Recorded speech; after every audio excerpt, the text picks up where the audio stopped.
Olá pessoal, tudo bem?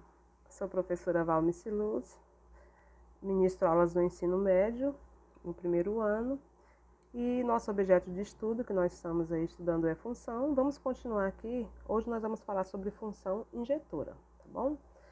Vocês sabiam que as funções matemáticas elas podem ser classificadas de diversas maneiras? Pois é o que nós vamos estar aprendendo de agora em diante, tá? A classificação das funções.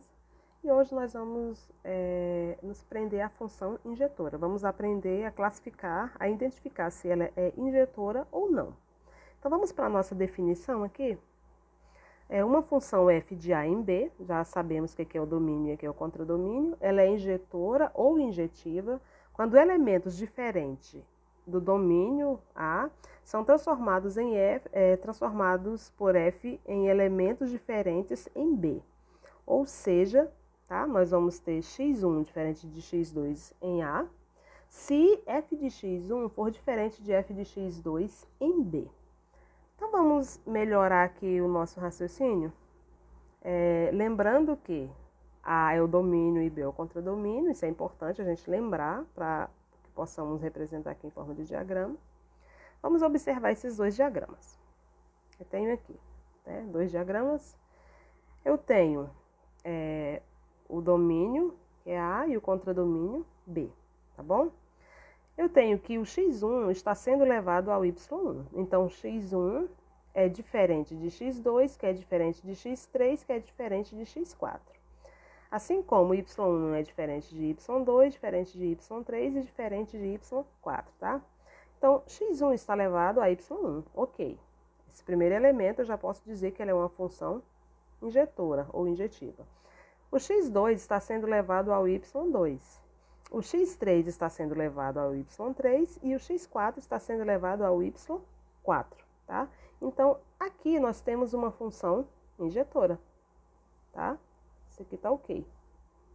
Minha função, ela é injetora, porque x1 é diferente de x2, de todos os seus elementos, em A, se o f de x1 for diferente de f de x2, que é o contradomínio aqui em B, tá? Então, ó, são diferentes também e cada um está sendo levado ao outro de uma forma que eles fiquem sempre diferentes, tá? Mas observem aqui, no segundo diagrama, se você ver aqui, ó, você tem x1 está sendo levado a y1, ok. x2 está sendo levado a y2, ok. Só que o meu x3, que é diferente de x2, também está sendo levado ao y2. Então, por causa dessa situação, essa função ela não é injetora ou ela não é injetiva, tá bom? Porque tanto o elemento x2 quanto o elemento x3 está sendo levados ao mesmo elemento ou ao contradomínio y2. E aqui fala que o f de x1 tem que ser diferente de f de x2, ou seja, y1 tem que ser diferente de y2, que tem que ser diferente de y3, tá? Quando eu faço essa associação aqui do domínio ao contradomínio, eu tenho dois valores do domínio que vai a um único valor no contradomínio. Então, quando isso acontece, a minha função não é injetora. Ela é uma função, mas ela não é uma função injetora. Vamos para um exemplo aqui. Representação através de diagramas, ok? Eu tenho o meu primeiro diagrama, f, a função f de A em B, no domínio A contra domínio B. Eu tenho o elemento 1 está sendo levado ao 7, né, no contradomínio. O 2 está sendo levado ao 8. E eu tenho 3 também sendo levado ao 8. Então, eu posso dizer que essa função ela é injetora? Será? Não, claro que não, né? Até coloquei aqui. Ela não é injetora. Por quê? O x2 e o x3, observem aqui, ó. Tanto o x2 quanto o x3, eles são diferentes.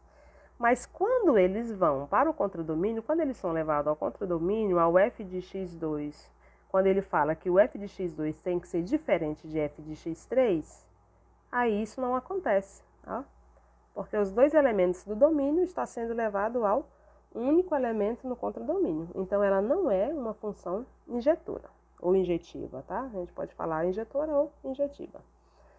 Vamos para aqui, para o próximo diagrama. Observe aqui, ó.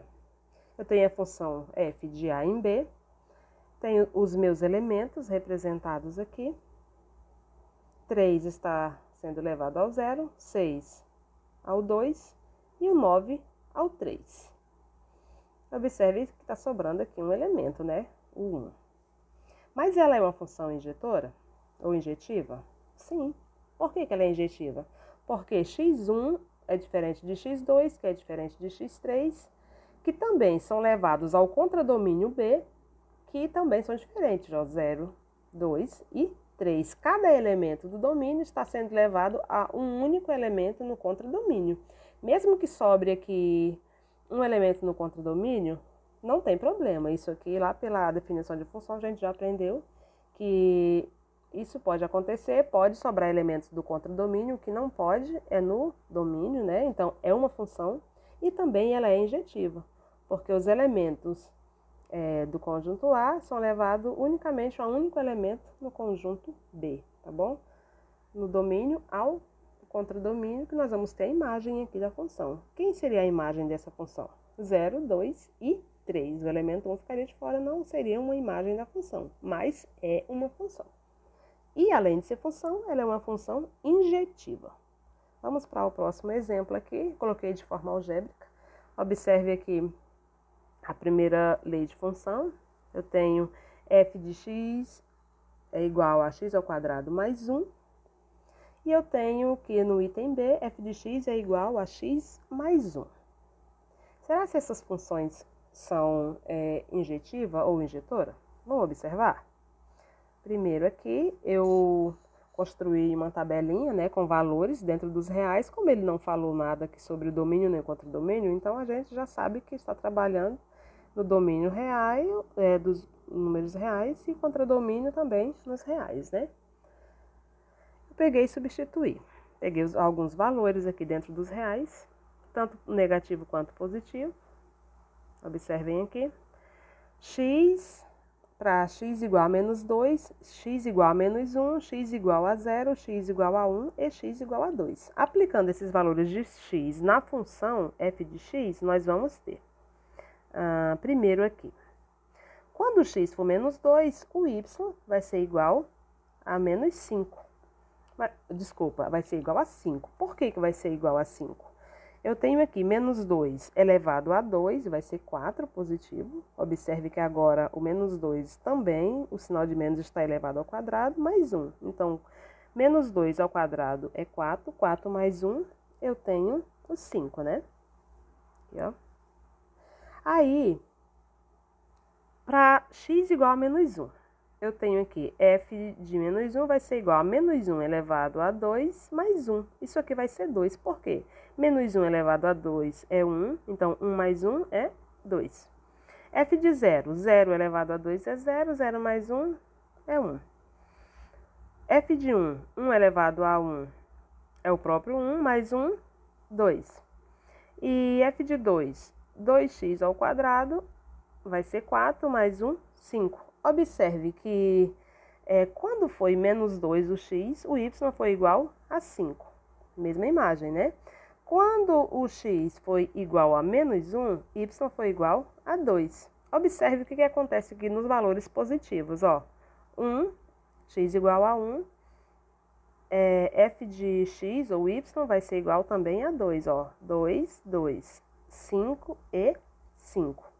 Quando isso acontece, lá pela definição de função injetiva, eu posso dizer que essa função ela não é injetiva ou injetora, tá? Por quê? Porque nós temos dois valores para a imagem se repetindo aí. Para valores do domínio, que é x diferente, nós temos imagens iguais, tá bom? Tanto o elemento 5 quanto o elemento 2. Então, ela não é injetora ou injetiva. Próximo exemplo aqui. A função f de x é igual a x mais 1. Também construí uma tabelinha aqui, que é dentro dos reais, os mesmos valores, tá? Peguei aqui do menos 2 ao 2, no intervalo de menos 2 a 2, substituí na função. Menos 2 mais 1 vai ser menos 1. Por quê? menos 2 mais 1, né? Eu vou subtrair e conservar o sinal do maior. Quem é? Menos 2. Então, menos 2 mais 1 vai ser menos 1. Menos 1 aqui, menos 1, desculpa, menos 1 mais 1 vai ser 0. 0, eu tenho o valor de 1, porque 0 mais 1 é 1. 1, eu tenho aqui, substituindo no lugar do x, 1 mais 1 é 2. E eu tenho 2, no lugar de 2 eu vou ter 3.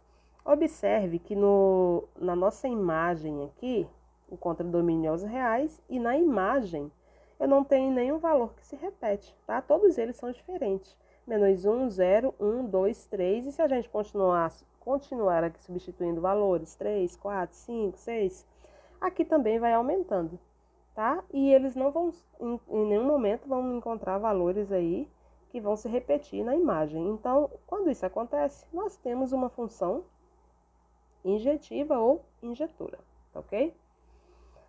Próxima maneira de representar através da representação gráfica. Vamos lá no nosso primeiro gráfico aqui. Olha aqui. Quando eu estou analisando se uma função é injetiva ou injetora através de gráfico, eu tenho que imaginar linhas horizontais, tá? São essas aqui que está em vermelho, traçando o nosso gráfico. Ou seja, posso dizer também que são linhas paralelas ao eixo X, que é o eixo das abscissas aqui.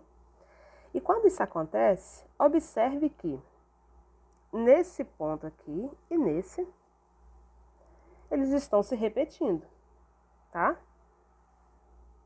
Vamos lá novamente? Olha aqui, ó. Esse ponto e esse estão se repetindo no gráfico, tá bom? Tanto negativo quanto positivo estão se repetindo os mesmos valores. Digamos que aqui fosse 3 aqui, então seria um número negativo associado com o 3, né? E eu teria também um número positivo também associado ao 3, tá bom? E assim sucessivamente. Observem aqui, ó. Se vocês observar comigo aqui, um valor negativo está associado a um valor positivo. Digamos que aqui é menos 1 e aqui é 1. O que está acontecendo aqui? Os dois estão indo na mesma imagem que seria o 2 aqui. Então, essa função, ela não é injetora ou injetiva, tá? Porque no domínio, possui imagens iguais. Olha para esse outro gráfico. Ela é uma função injetora. Por quê? Quando esse gráfico faz assim, ó, e eu traço linhas horizontais ou paralelas ao eixo X, tá? Eu tenho valores diferentes. Um valor aqui, outro aqui, outro aqui e outro aqui. E quanto maior for o valor aqui, ó, vai tendo imagens diferentes, tá bom? Eles vão se cruzando em valores diferentes lá no gráfico. Então, quando isso acontece, eu vou ter valores de x diferentes os x são diferentes um do outro, tanto o x positivo quanto negativo. Eu vou ter valores em y diferentes também, tá bom? Então, a função ela é injetora. Esse era o nosso estudo sobre função injetora. Eu espero que vocês tenham entendido, ok? Até a próxima aula, que a gente vai aprender sobre a função sobrejetora, tá bom? Fiquem com Deus e até a próxima aula. E tchau para todos.